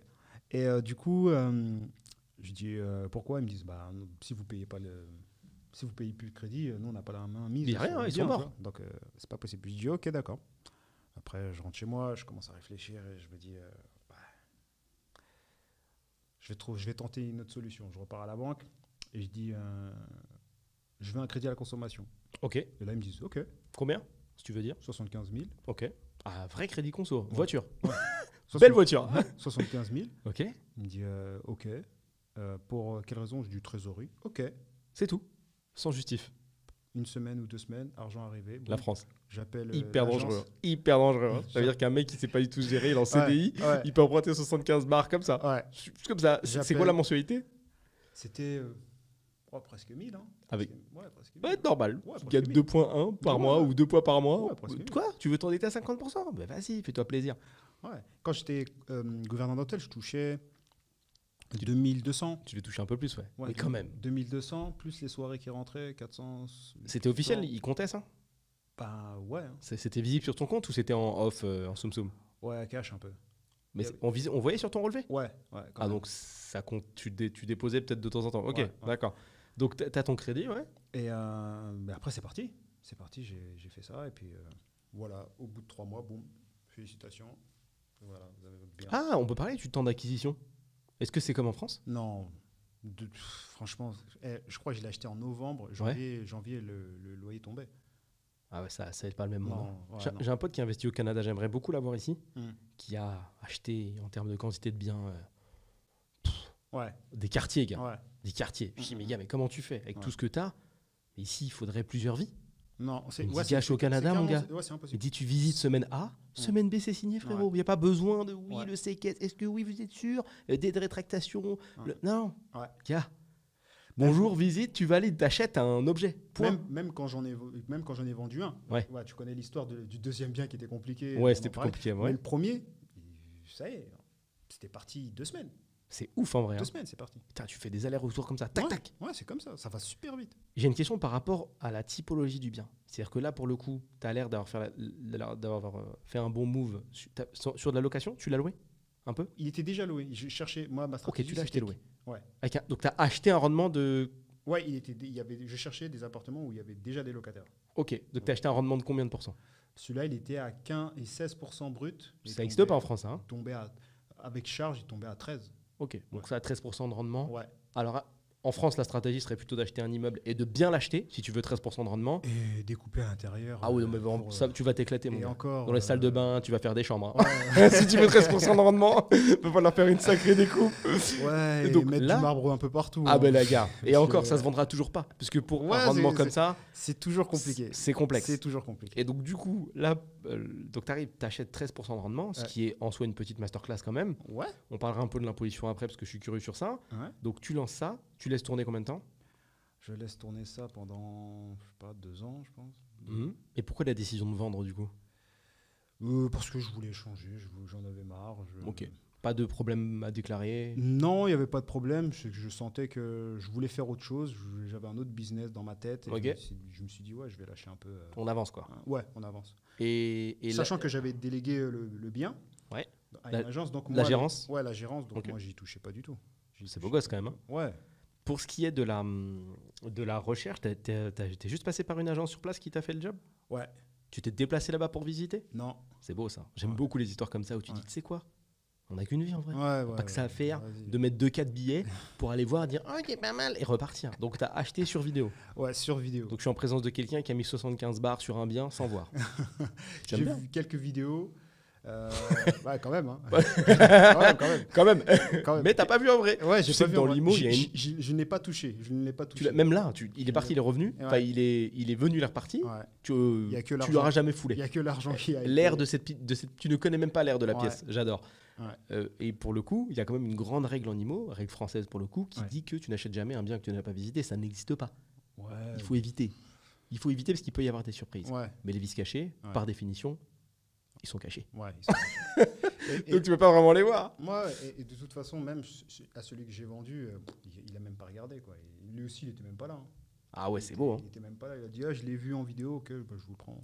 Tu sais l'élément que tu donnes qui est super intéressant là, par rapport aux esprits qui sont assez verrouillés en mode français, c'est que tu vois, ça là, se donner ce genre d'exemple, c'est vraiment ça te montre le niveau de trésorerie implacable que tu peux avoir quand tu passes cette frontière. Ah, ouais. C'est pas le même monde, gars. Ouais. Tu vois, là on est en train de parler de deals qui sont pas des deals, c'est pas des deals herculéens, Ouais. mais ça manipule quasiment 100K. Ça va vite, gars. Ouais. Il n'y a pas 10 milliards de procédures, Ouais. 15 notaires. Alors, ça a peut-être du bon dans certaines situations. Oui. Ok, mais tu te rends compte le truc? Ouais. C'est-à-dire que là, à mon avis, on s'amusera à faire ce plan de vie dans l'autre sens pour rigoler. Mais peut-être que si tu devais recommencer, tu aurais fait plus tôt. Oui, large. On va y venir, Large. On va y venir. Je note et Oui, on va y revenir. Mais bon, ça c'est beau, tu vois. Ouais. Ça va assez fluide dans tes prises de décision. C'est ce qu'il faut relever des moves d'entrepreneur 100%, tu vois. Prendre des décisions rapidement. Parce que pour moi, c'est ça la force d'un entrepreneur. Ouais. C'est pas forcément de prendre que des bonnes décisions, mais c'est de les prendre vite. Ouais, c'est de les prendre. C'est de les prendre vite. Boum, C'est de les opportunité. Ok, comment on fait? Bonjour. Dossier? Non, ça dégage. On n'investit pas à Brooklyn ou je sais pas où. Dégage. Ok. Bonjour, je veux acheter un Renault Scénic à 75 000 €. C'est bon? Ça va. ça va. C'est le dernier, hein? Ça va. ça, tu peux. Boum, tu fais ton truc, tu fais passer. La transition de l'argent, je t'ai même pas dit. Virement bancaire, rien d'exceptionnel? Compte Wise. Voilà. Aucun effort. Ouais. Wow. C'était juste avec la banque jusqu'à Wise, c'était compliqué. Ah, elle a dû dire, gars, qu'est-ce que. Comment ça et tout. Est-ce que je peux avoir une photo du Renault Scénic, s'il vous plaît? Ouais, voilà. Donc, contrat d'achat, machin, etc. Et là, ils ont dit OK. Et après, c'est arrivé à Wise. Alors, quand tu dis la banque qui t'a fait le crédit à la conso? Oui. A demandé un contrat d'achat? Ouais, un contrat pour savoir pourquoi vous le déplacez. Ah oui, mais là, on est dans la vérification, voir si tu fais pas des moves bizarres. Ouais. Donc, c'est-à-dire que t'es plus en train de deal avec ta conseillère qui choisit, qui essaie de faire respecter les règles. Là, l'argent est déjà sur ton compte. Ouais. Donc, que tu le retires en espèces et tu le jettes dans la Seine ou que tu achètes un appart, on aimerait bien savoir ce que tu veux en foutre. Ouais, voilà. Ok, donc là, on arrive juste à un niveau de légalité, quoi. Qu'est-ce que vous allez faire avec cet argent? Je vais faire ça. C'est drôle, hein, parce que tu viens le poser sur la tête de la conseillère un peu. Ouais. Oh, bah oui. J'adore le move. Donc je monte pas. Ah, ok, d'accord. Ok. Et après ça se déplace et après c'est parti. Combien de temps pour arriver là-bas le virement? Oula. Je me rappelle plus trop. Il a pris le bateau. Mais pas. Non, ça va du tout. Il a dû prendre peut-être 2-3 jours. Hein. Ah, rapide. Ouais. Non, on n'est pas dans des 2 semaines ou des trucs comme ça. Ça, c'est des questions que se posent souvent les gens. C'est quand tu fais des virements à 6 chiffres, voire à 7, est-ce que c'est pareil qu'un virement à 2 000 €? Oui. Quand tu as les bonnes autorisations et que les portes sont ouvertes des deux côtés, c'est la même chose. Tu appuies, ça part. Autant que tu peux te tromper de RIB, tu appuies, ça part. C'est la même chose. C'est vrai.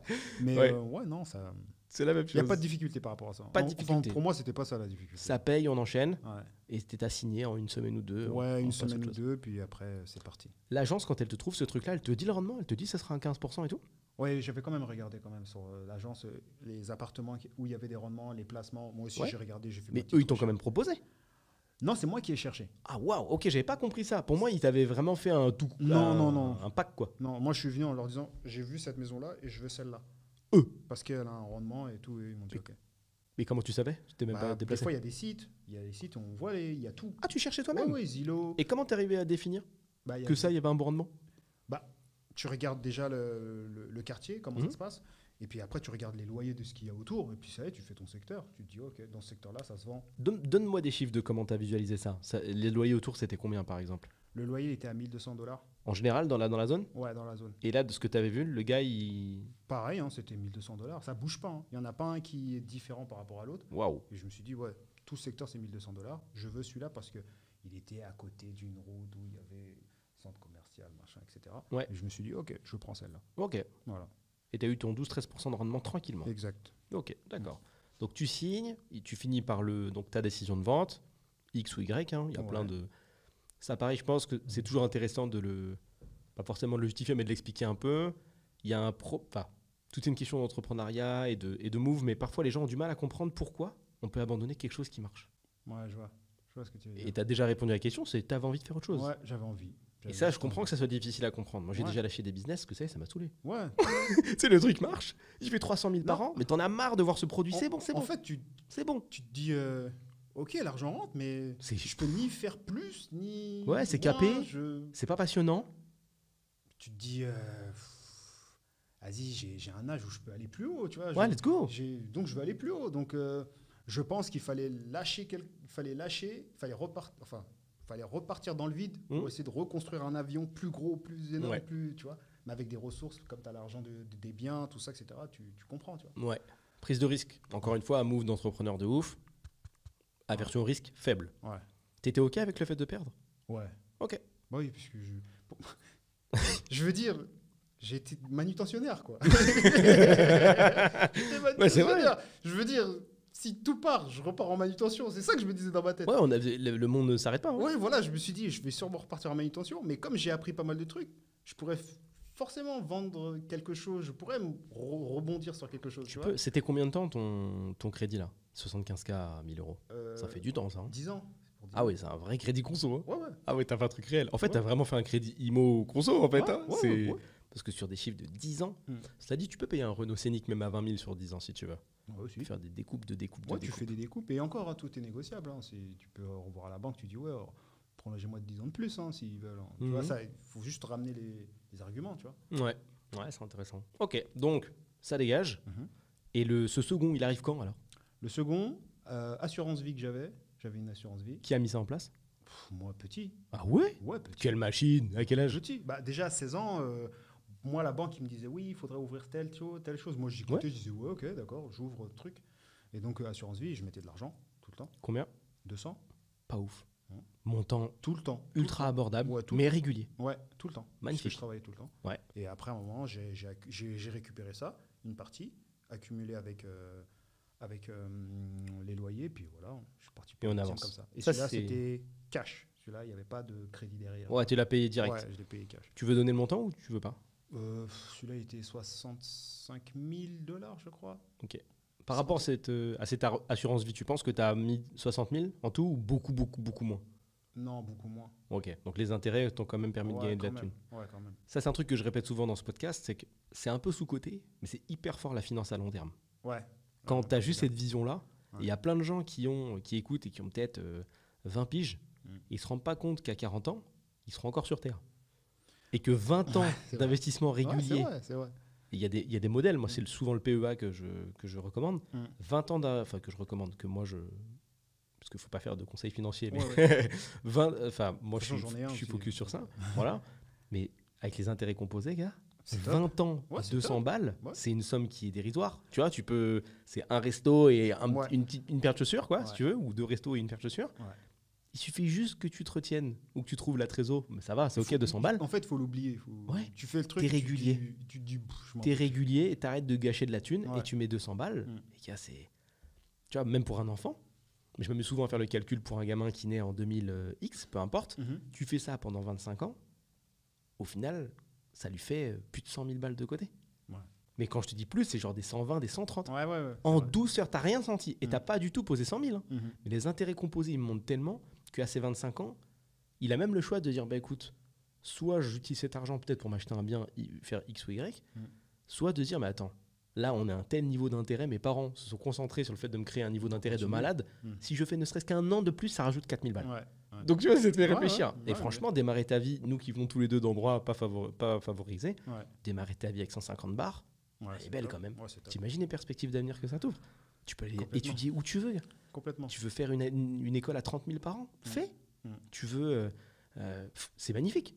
Tu vois, tu veux investir dans l'IMO? Let's go. Tu peux faire un double timing investissement. Tes parents ont investi 25 piges. Tu peux le reprendre et le pousser jusqu'à tes 30 ans ou tes 35 ou ce que tu veux. Tu peux prendre cet argent, investir n'importe où dans Paris. Dans tout le cas, ça fait que monter. Et ainsi de suite. Franchement, c'est beau. Ok. Donc, tu as suivi ce... Mais qui t'avait conseillé de faire ça? C'est bien. C'était juste ta banque. Oui, la banque. Ta conseillère, quoi. Ou ton conseiller. Oui, complètement. Donc, moi, très simple. C'est tout. C'est tout. Ok. Mais c'est sur le temps, quand j'ai fait des formations, c'est là que je me suis dit, mais j'ai ça, moi. Ouais. Bah, pourquoi je ne le prends pas? Et puis après, voilà. Et expliquez un peu, nous, la recherche de ce deuxième appart. Alors, comment ça c'était quoi la vision, là?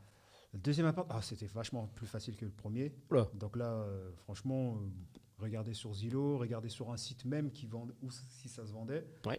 Et j'ai dit, je vais celui-là. Et puis voilà, c'est tout. Et ma stratégie, c'était que, tu vois, il y a des maisons qui sont avec une règle, la Section 8. Section 8, c'est... comment expliquer? Ce serait... des appartements pour les personnes qui sont soit en retraite, soit Ouais. qui n'ont pas assez d'argent, qui ont du mal à payer leur loyer. Ok. S'ils ne payent pas, c'est l'État qui paye. Ouais, la CAF, quoi. Ouais, En mode CAF. ouais, voilà. Il y a un business model similaire en IMO en France, où tu prends des gens qui sont Ouais. éligibles à la CAF Ouais, ouais. pour toujours être payés Ouais, voilà. de manière sûre. Et bah, du coup, c'était ça. Je me suis dit, ouais, je vais prendre ce type de bien-là. Hmm. Comme ça, si les locataires, c'est compliqué, mais au moins, l'argent tombera parce que c'est l'État qui va me payer, tout ça, etc. C'est ce qui s'est passé? Et c'est ce qui s'est passé. Sauf que l'État, Tranquille. voilà, il faut demander, ils disent Ah. oui, ils regardent, ils disent ouais, bon, c'est vrai, ils ne payent pas depuis, bon, on va vous donner, tout ça, etc. Ah, t'as eu des retards de loyer Ouais, alors. il y a eu des retards de loyer. Combien de temps? Ouais, ça se décalait entre 2 mois, je pense. Hein. Ah, c'est moins cool là du coup. Ouais, là, Mais bon. mais c'était ce que je voulais. Hein. Je voulais ça, donc. Ouais, enfin, c'est toi qui as demandé à Ouais, acheter ouais. ça. Ouais, Et t'as fait encore tes recherches tout seul. ouais, recherche toujours, mais toujours avec l'agent en disant hey, écoute, ça, c'est quoi, c'est combien le rendement, il est de combien? Et lui, il va regarder, il me dit ouais, tu vois, il est devenu mes yeux, mes mains. T'as encore trouvé un rendement 14-15 dans ces eaux-là? Ouais, ou- pareil, toujours pareil. C'est beau quand même, hein, Ouais. pour des apparts parce que t'es quand même sur des apparts qui sont aux alentours en dessous de 100K. C'est quand même un sacré rendement. Ouais. Tu vois, on dirait les rendements province. Tu sais, t'as trouvé une petite Ouais, ville en province Voilà, exactement. et t'achètes souvent, vaut mieux même acheter un immeuble parce qu'à Ouais. 150 000, tu peux avoir un immeuble avec X lots. Ouais. Mais vraiment, honnêtement, c'est des rendements, moi qui aime bien l'IMO en France, c'est vraiment des rendements de l'eau, Ouais. de l'eau quoi, où Ouais. t'achètes 3-4 trucs en même temps. Exact. C'est beau, hein? Ouais, non, c'est top. C'est beau. C'était Il y en a d'autres, c'est-à-dire que là, si t'avais. Non, après, j'ai arrêté. Non, mais là, si par exemple, si je te dis, ouais, trouve-moi 5, Mm. tu pourrais les trouver, tu Mais penses bien qu'il y en a sûr, d'autres? Bien sûr. Un festival de Bien disponibilité, sûr. c'est incroyable ça. Bien sûr. Que ce soit à Cleveland, Détroit, Louisiane, bien sûr.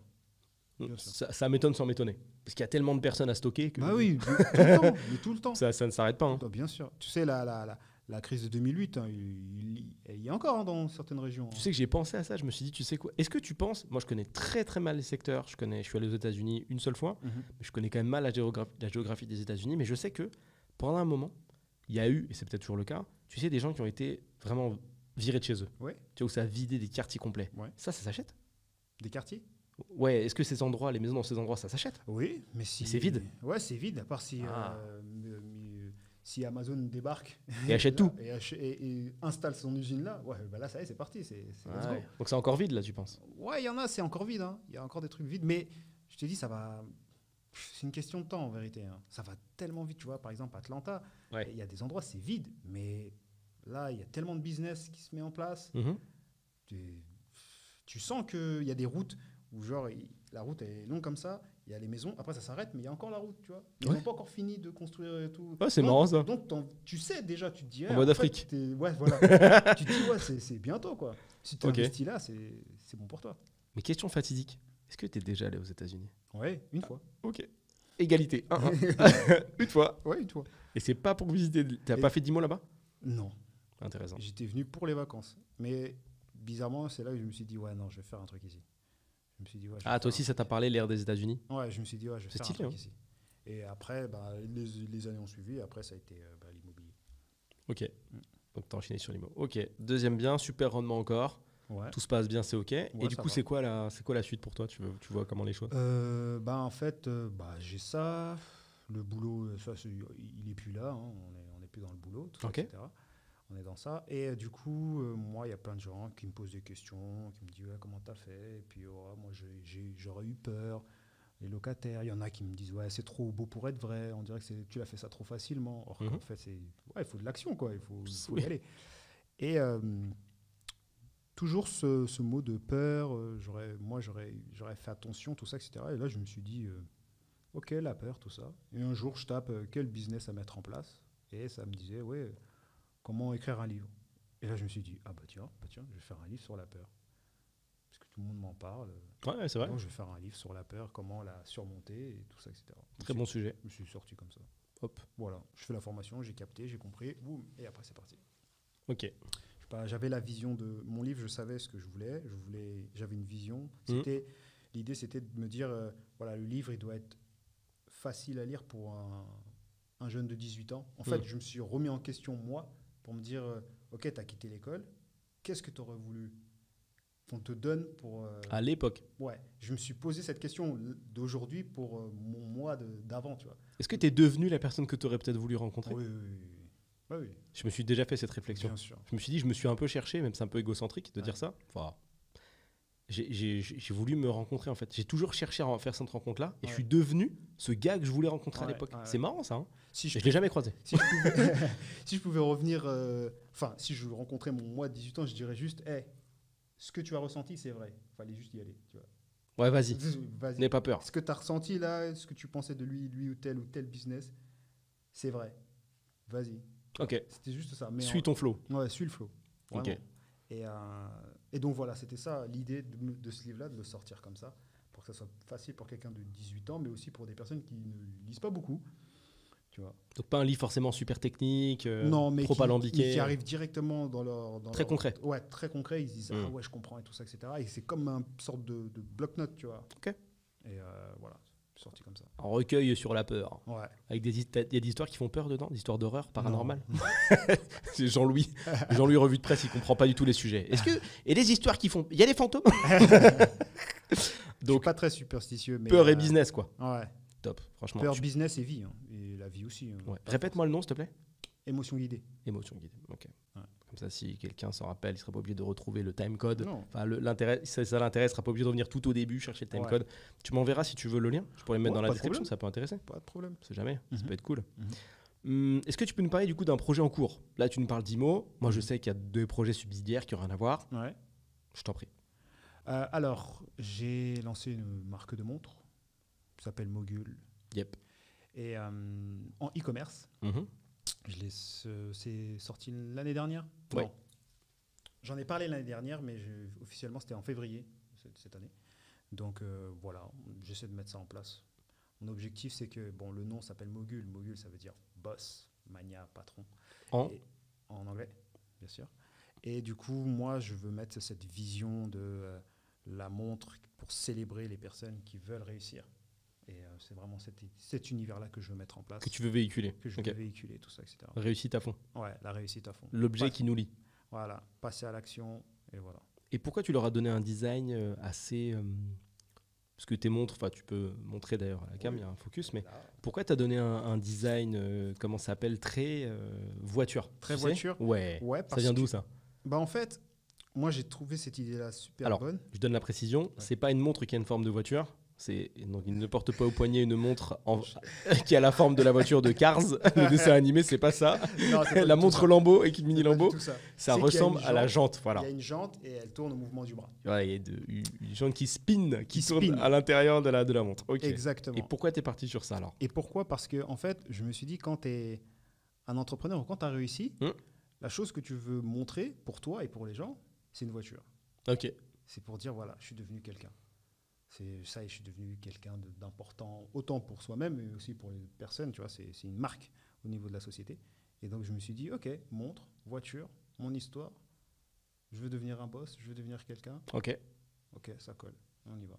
Signe ostentatoire de richesse, entre guillemets, la montre, un classique, qui devient un peu, d'ailleurs, on en parlait dans un autre épisode, le nouvel... je trouve que ça fait pitié, en vrai, comme objectif, d'être concentré à fond sur ça, tu vois, mais le nouvel objectif de...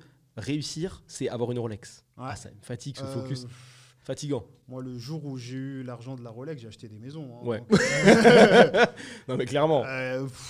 Clairement. Rolex, ok, t'as une Rolex, mais bon. Ouais, c'est pas tout, quoi. Moi, j'ai acheté des biens, donc...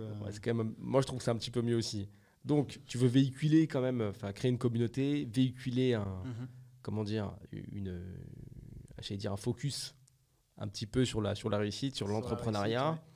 Le projet existe depuis... Vas-y, dis-moi si tu as des choses. Pas forcément dans l'entrepreneuriat, mais la réussite en général. Ok, la réussite tout court. Ouais, la réussite. Ok. La réussite, ouais. Ok. Tout ça. Projet qui a à peu près 1 an maintenant. Ouais, maintenant 1 an. Ok. Et tu peux nous expliquer du coup comment la réalisation, en fait, ta vision, comment on est arrivé sur les spins, parce que je crois qu'on n'a pas à creuser, mais comment on est arrivé sur le spin. Si, parce que par rapport aux voitures réussite. Ouais. Et comment tu as fait réaliser une marque de montre, voilà. Comment on fait pour quelqu'un qui est intéressé? Ouais. Déjà, il faut voir un fournisseur. Déjà. Déjà l'idée. À chaque fois, je me dis, je connais pas, je vais me former. Ok. Donc, j'avais fait un accompagnement. Et dans l'accompagnement, ça m'expliquait comment mettre en place un site, une marque, etc., etc. Et donc là, je me suis dit, ok, les fournisseurs, comment les contacter pour avoir tout. et pour pouvoir fabriquer, pour avoir, etc. Moi, j'avais, dans ma tête, c'était, ouais, je veux une montre spin, mais française, tout ça, etc. Matériaux français, tout ça, etc. Un projet qui va très vite s'arrêter quand tu verras les coups, bien évidemment. Exactement. À moins que tu aies le même prix Rolex, Non. ça va être dur. Non. Donc, du coup, je me suis dit, ça va pas être possible. Non, Ça va pas être possible. non, le tout français, oui, Ouais. mais pas pour moi, pas tout de suite en tout cas. Pas tout de suite. Donc, j'ai essayé de me rapprocher des marques de montres comme Festina, leur usine. Ouais, Et je trouvais que les coûts étaient pas trop compliqués. ok, Donc, je me suis dit, OK, vas-y, on se lance comme ça, avec ce type de fabrication. ok. Et puis voilà, c'est parti comme ça. Donc tu commences, tu reçois tes premiers modèles, Ouais. tu vends, on avait parlé de ça, tu vends un peu dans l'entourage. Ouais, dans mon entourage. Donc c'est comme ça que tu déploies au début. Ouais. Ok, nice, fabuleux.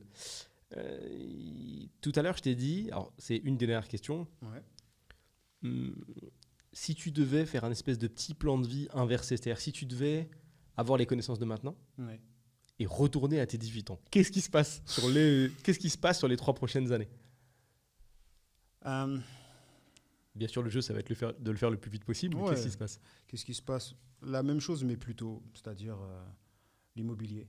Ouais. L'immobilier beaucoup plus tôt, le livre beaucoup plus tôt. Ah, le livre beaucoup plus tôt? Ouais, Tu partirais donc dans ces stratégies Ouais, quand même? ouais. Bah, si j'ai la connaissance, ouais, bien sûr. Ok. Je dirais, fais les livres. Tu vas voir dans l'avenir. Je lui dirais, dans l'avenir, tu vas voir, ça va marcher, ça va fonctionner, ça va être sympa. Ok. Et ouais, tout plus tôt. Tout plus tôt. Direct. Ouais, rien de. Rien de nouveau, mais plus tôt. Ouais, tout plus tôt. Immobilier en tête de proue. Ouais, l'immobilier, ouais, je pense, ouais. J'étais vraiment attiré par ça. Il n'y a pas eu autre chose. J'ai vu d'autres business, mais c'était ça qui m'a. Moi, la pierre, ça t'a. Ça m'a direct dit. Franchement, en vérité, la pierre, c'est pas sexy, tu vois. Ouais. Les gens, ils aiment pas. Moi, j'aime bien. Ouais, mais il y en a. Il y en a qui aiment pas du tout. Même quand t'es jeune, il y en a, ils aiment pas. Ça fait pas rêver. Ça fait Il pas y a rêver. des gens qui trouvent que ça fait pas rêver. Ça Moi, fait- perso, j'adore. Mais Ça bon. fait pas rêver. Ouais. Mais quand tu fais le throwback, enfin, tout le parcours que j'ai eu, Mhm. c'était que des trucs compliqués. Ouais. Donc moi, l'IMO, tu vois, je sais pas comme si je me disais, ouais, le trading et tout ça, parce que tu vois que c'est un truc speed, machin. Moi, je voyais l'IMO comme, ouais, ma vie a toujours été un peu, c'est toujours dur, et donc je me suis dit, l'IMO, c'est dur aussi, Ouais. donc je vais le faire. Comme Oh. ça, c'est plus facile pour moi plus tard, tu vois. Ouais. C'est comme ça que j'ai vu la chose. Ok. La vie difficile t'a amené sur un nouveau chemin Ouais, que tu estimais être difficile d'ailleurs. ouais, bien sûr. Mais pour le coup, qui n'a pas été si difficile que ça. Quand tu es en action, ouais. T'as jamais pensé à pivoter sur un business comme ça ou Enfin, attends, avant que je te demande ça, est-ce que tu as d'autres choses à ajouter sur ton plan de 18 ans?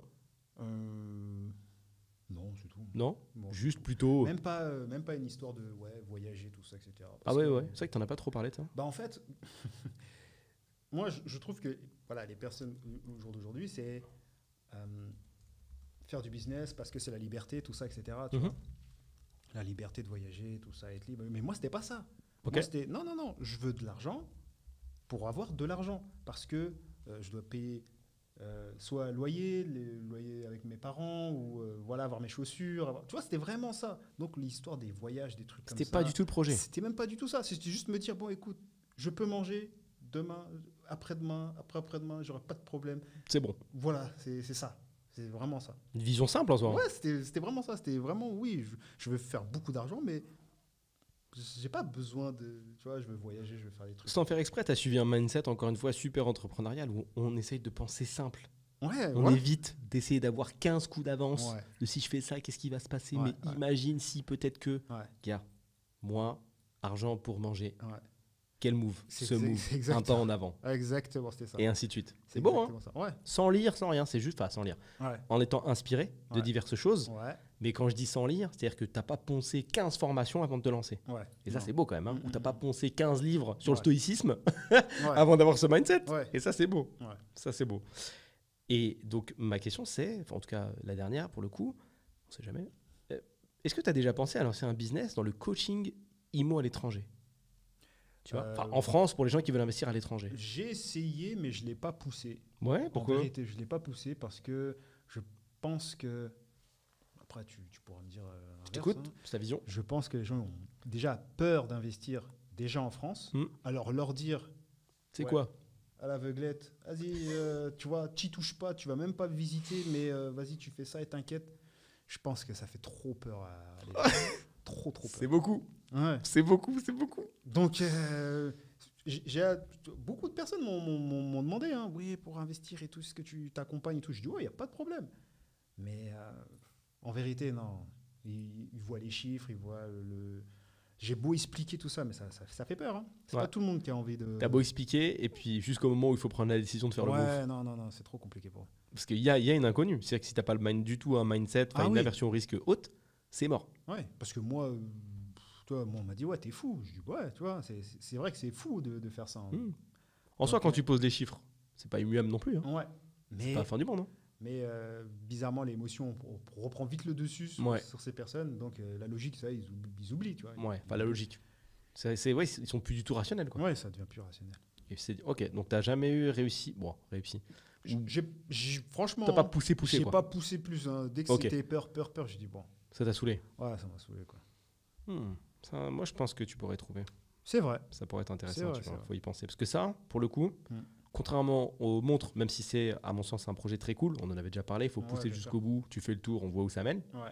Celui-là, tu as contrairement au marché de la montre où finalement tu viens te mettre à la queue leu entre guillemets, mais tu apportes quand même une petite valeur ajoutée. Par contre, il faut vendre une vision, donc ça demande de la trésor, on en avait parlé, il faut mettre le temps, il faut investir, il faut tester des angles, etc. Et c'est OK. Ouais. Là, tu as quand même une proposition de valeur très spécifique. Très particulière, et ce qui est bien, c'est que l'objectif est quand même un objectif très très commun, enfin commun à beaucoup de monde, qui est créer de la trésor. Tu vois. Et peut-être que, moi je pense, que tu as discuté avec des trop petits porteurs. Oui, bien sûr. Et qu'en trouvant les bons, il y a un monde où ça passe. Oui, ou des gens qui ont une aversion au risque plus basse. Oui, bien sûr. Tu vois. C'est sûr. Moi je pense qu'il y a un monde, et puis après, tu pourrais proposer des accompagnements très spécifiques sur ça. Ouais, c'est possible. Ce qui est bien, c'est qu'il n'y a pas 15 gars qui font ça quand même. Ouais, je sais. Donc ça peut être pas mal. Ça peut être pas mal. Tu vois, surtout en plus, t'es un mec de l'image, tu colles, tu vois ce que je veux dire. Moi, si demain, moi j'ai un branding qui est ce qu'il est, c'est un peu entrepreneur, mais cool, tu vois, très simple, pour mes patchs chemises, on reste cool. Ouais, bien sûr. Toi, tu ressembles quand même plus au gars qui fait de l'IMO. Ouais. Et quand ton branding il colle, c'est intéressant, tu vois, d'aller aussi vers les business qui collent bien. La montre aussi, ça te va super bien, tu vois. Je trouve que c'est très aligné à toi. Et ça, là, comme tu me le dis, j'y pense. On est quand même, c'est beaucoup d'images, c'est pas mal. Surtout que tu as fait des ventes, donc tu peux avoir un peu de trésor à mettre dedans. À réfléchir. Moi, je trouve que ce serait un bon move. Ouais. Peut-être qu'on se refait un épisode et tu proposes ça, tu vois. Parce que je suis beaucoup dans ces types de mouvements où dès que je vais réfléchir un peu, je vais dire, hey, je pense qu'il faut le faire. Tu vois. Donc, tu me connais. À voir. C'est intéressant. Je coche la petite case avec marqué un business dans le coaching IMO, point d'interrogation. Je vais rajouter à l'étranger. On en reparlera. On en reparlera. Hop là, je mets ça. Dernière, vraiment, question. Est-ce que tu as une petite anecdote, parce que tu en as donné déjà pas mal, une anecdote particulière que tu veux raconter en rapport avec ta vie, ce qui s'est passé, quelque chose d'improbable. Voilà. Moi, la vie... Elle m'a appris que...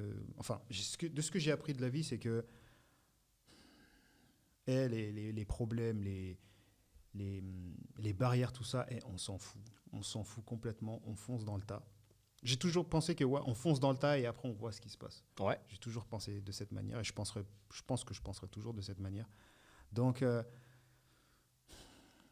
arrêtez de penser dans votre tête, de vous dire, ouais, si, et si, et si. Testez-le en action. Testez-le tout le temps en action. Et c'est vraiment là où on va trouver vous allez voir le vrai problème et le vrai problème, vous allez vous dire dans votre tête, finalement, c'était pas si gros que ça. Hein. Je pensais que ça allait être quelque chose de très gros, mais finalement, c'est vraiment vite fait. Donc, moi, je dis toujours, testez. Testez toujours en vérité, quoi. Remettez toujours tout en question aussi et testez. Faites que ça. Ok, nice. Bon, du coup, t'as fait un mot de la fin. Pas d'anecdote, pas d'histoire spécifique. Parce que ça, c'est une philosophie. Ouais, mais non. Non ? J'en ai pas. T'as le droit de ne pas avoir d'anecdote. Ok, c'est ok. Parfait. Bah écoute, cher Enzo, je te remercie pour ça. C'était un top échange. J'ai passé un bon moment, moi. Moi aussi. Fort sympathique. Comme d'habitude, si tu as une question, je te laisse toujours un petit formulaire dans la description, que tu sois sur Spotify ou ailleurs, pour me poser ta question, si tu as une demande particulière. Ce même formulaire, comme tu es une petite brute, tu peux aussi m'indiquer dedans le nom d'une personne que tu veux voir assise ici même, pour un échange cordial, avec plaisir, sur l'entrepreneuriat. Je me ferai un plaisir de lui envoyer un petit message. Et je te souhaite une bonne journée ou une bonne soirée en fonction du moment où tu regardes ce gentil, ou si tu écoutes ce gentil podcast. À plus tard.